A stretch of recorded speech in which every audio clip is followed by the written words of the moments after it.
बनता था। हमारे जैसे समाज सेवी हर चौक पे, हर गली मोहल्ले में पाकिस्तान का पुतला फूंकते थे और पाकिस्तान मुर्दाबाद के नारे लगाते थे। हमारे दिल के अरमान हमारे दिल में ही दफन हो जाते थे कि कब हम पाकिस्तान को जवाब देंगे। हम टैक्स भरते हैं तो हमारा जो पैसा सरकार के पास जाता है और वो लाभ के कार्य में लगता है, तो वो पूरा का पूरा पैसा लाभार्थी के पास पहुंचे।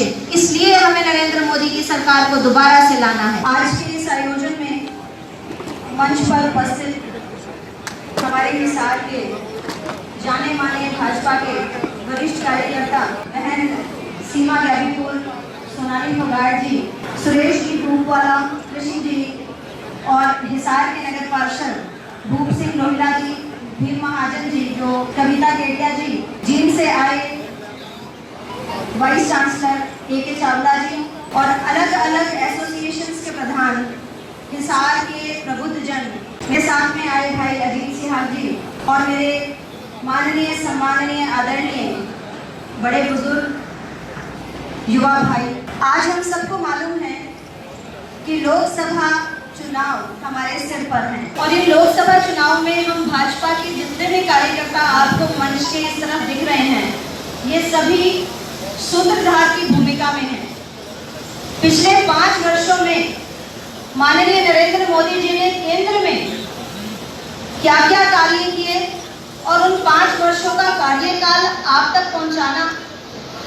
माननीय मुख्यमंत्री मनोहर लाल जी ने राज्य में किस तरह से 5 वर्ष बिताए, उनका लेखा जोखा आपके समक्ष रखना, ये कार्य हम सबको मिला हुआ है और इसी कार्य के नाते हम सब सूत्रधार की भूमिका में हैं। मैं यहाँ पर 1-2 शब्द कहूंगी। देह शिवावर मोहे इहे शुभ कर्मन ते कबहू न डरूं और स्यों जब जाए लरूं, निश्चय कर अपनी जीत करूं, निश्चय कर अपनी जीत करूं। इन शब्दों के साथ मैं उस परम पिता परमात्मा से ये प्रार्थना करती हूँ कि आने वाले 5 वर्ष फिर से माननीय नरेंद्र मोदी जी के नेतृत्व में भारत का सौभाग्य रहे, भारत का भविष्य उज्जवल हो, चमके और ये विकास की तरफ जाए। मैं इन्हीं शब्दों के साथ उस परम पिता परमात्मा से प्रार्थना करती हूँ कि पिछले 5 वर्ष हरियाणा राज्य में जैसे बीते, जो सुरक्षा का माहौल हमारे चारों तरफ था, ना फिरौतियों का डर था, ना गोली लगने का डर था। व्यापारियों के लिए ये डर पिछली सरकारों में बहुत अधिक था, आप खुद से ज्यादा बेहतर तरीके से जानते हैं। लेकिन पिछले 5 वर्षों में इस डर और भय के बिना जो हमने बिताए हरियाणा राज्य में, वैसे दिन अगले 5 वर्ष भी फिर से बीते। आज हम सबके मस्तिष्क में एक बात जरूर उठती होगी कि आखिर क्यों हम माननीय नरेंद्र मोदी जी के हाथों में फिर से एक बार 5 वर्षों के लिए भारत की बागडोर को सौंप दें, क्यों हम हरियाणा में फिर से कमल खिलाएं। तो मैं आपको चंद लाइनों में आपके जहन में उठने वाले इन सवालों का जवाब दूंगी।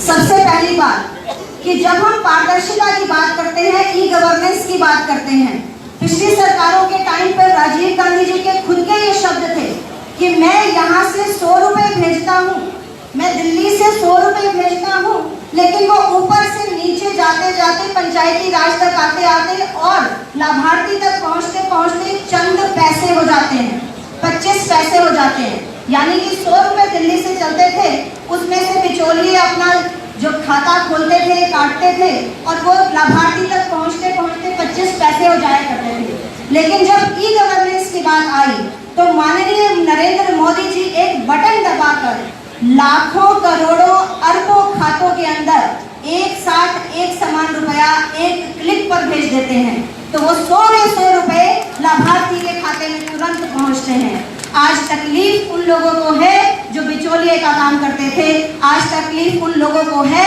जो इस ई गवर्नेंस में जिनके व्यापार बंद हो गए। आज उनकी आवाज सुनने के लिए भी कोई नहीं है जो ये कहते हैं कि हमें क्या चाहिए, हमें भारत का विकास नहीं करना है, हमारे सामने भारत का इंफ्रास्ट्रक्चर नहीं है, हमारे सामने महिलाओं की दशा नहीं है, हमारे सामने शिक्षा का स्तर नहीं दिखता, हमें केवल एक ही चीज दिखती है, महागठबंधन क्यों करते हैं? क्योंकि हमें नरेंद्र मोदी को हटाना है, भारत से नरेंद्र मोदी को बचाना है। उन्हें भारत को नरेंद्र मोदी से नहीं बचाना, उन्हें अपनी जेब बचानी है। हम टैक्स भरते हैं तो हमारा जो पैसा पैसा सरकार के पास जाता है और वो लाभ के कार्य में लगता है तो वो पूरा का पूरा पैसा लाभार्थी के पास पहुंचे। इसलिए हमें नरेंद्र मोदी की सरकार को दोबारा से लाना है। दूसरा विषय, हम पाकिस्तान के विषय में बहुत दिनों से विपक्षियों की बातें सुन रहे हैं। विपक्ष बोलता है कि पाकिस्तान के मुद्दे पे वोट क्यों मांगते हो, आप विकास की बात क्यों नहीं करते। प्रतिदिन मुझे एक चैनल की डिबेट में जाना पड़ता है, वहां पर जितने भी विपक्ष के प्रवक्ता बैठते हैं वो सब, उनके पास केवल 5 ही लाइनें हैं। उन 5 लाइनों के अलावा कभी छठी लाइन मैंने आज तक नहीं सुनी। मैं आज आपके माध्यम से उनको ये जवाब देना चाहती हूँ कि जब पिछली सरकारों के टाइम पर मुंबई में, हैदराबाद में, दिल्ली में सीरियल ब्लास्ट हुआ करते थे, उस वक्त कांग्रेस कहाँ थी? उस वक्त क्या पाकिस्तान को जवाब देना नहीं बनता था? हमारे जैसे समाज सेवी हर चौक पे, हर गली मोहल्ले में पाकिस्तान का पुतला फूंकते थे और पाकिस्तान मुर्दाबाद के नारे लगाते थे। हमारे दिल के अरमान हमारे दिल में ही दफन हो जाते थे कि कब हम पाकिस्तान को जवाब देंगे। जब आज माननीय नरेंद्र मोदी जी के नेतृत्व में माननीय नरेंद्र मोदी जी ने हमारे सैनिकों को ये खुला माहौल दिया, जवाबी कार्रवाई करने का उन्हें आदेश दिया, तो आज हम इसमें नरेंद्र मोदी जी की नुक्ताचीनी या उसमें कमी क्यों ढूंढ रहे हैं?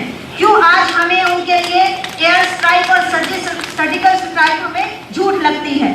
हमें इसलिए नरेंद्र मोदी जी को वापस सरकार देनी है, अपना नेतृत्व सौंपना है, क्योंकि हम चाहते हैं कि दोबारा कभी पड़ोसी देश अगर हमारी तरफ आंख उठाकर देखेगा, भारत की अखंडता को, एकता को छिन्न भिन्न करने की सोचेगा, तो हम उसकी जवाबी कार्रवाई आपके घर में घुसकर करेंगे।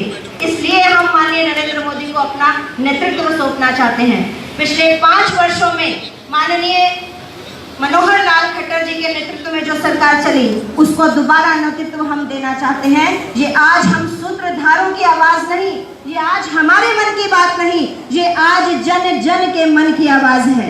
जब भी कभी मैं ओपन डिबेट्स में जाती हूँ, जहाँ पर सभी आम जन भी उपस्थित होते हैं, प्रत्येक व्यक्ति से एक क्वेश्चन पूछा जाता है, एक प्रश्न पूछा जाता है कि आप क्या चाहते हैं, केंद्र में किसकी सत्ता होनी चाहिए, किसका नेतृत्व होना चाहिए, तो सबके दिल में एक ही बात आती है, क्या आप राहुल गांधी को प्रधानमंत्री देखना चाहते हैं या राहुल गांधी की जगह नरेंद्र मोदी जी हैं? केवल एक ही आवाज हर व्यक्ति के मन से निकलती है, वो आवाज है कि माननीय नरेंद्र मोदी जी का मुकाबला इस दुनिया में कोई भी ऐसा व्यक्ति आज उनके सामने नहीं खड़ा जो प्रधानमंत्री के पद के लिए बिल्कुल काबिल हो।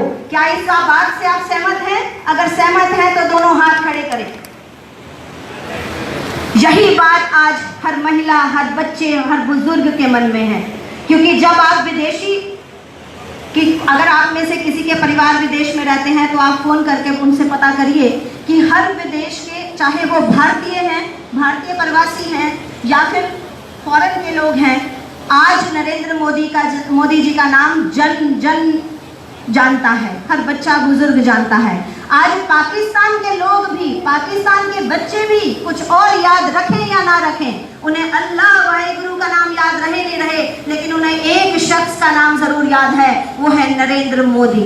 इसलिए हम अपने भारत की बागडोर को वापस फिर से अगले 5 वर्षों तक नहीं, जब तक माननीय नरेंद्र मोदी जी जीवित हैं, उनकी आखिरी सांस तक हम उनके नेतृत्व में जीना चाहते हैं। यही मैं कामना करती हूँ, यही दुआ करती हूँ, क्योंकि चाहे वो ब्रिजेंद्र सिंह जी हो और चाहे वो विभिन्न लोकसभा के प्रत्याशी हो, ये सब चौकीदार हैं, ये सब सिपाही हैं, ये सब सैनिक हैं नरेंद्र मोदी जी के। और मैं गर्व से ये बात कहती हूँ कि ब्रिजेंद्र सिंह जी को भी और विभिन्न लोकसभा प्रत्याशियों को भी और यहाँ मंच पर बैठे हर एक व्यक्ति को चौकीदार बनना मंजूर है। चौकीदार बनना, मेरे सभी भाजपा के कार्यकर्ता बोलेंगे, चौकीदार बनना मंजूर है। बहुत बहुत शुक्रिया मुझे यहाँ पर इतने शब्द रखने के लिए, बहुत बहुत आभार आपका। एक बार मेरे साथ जय घोष लगाएंगे, भारत माता की।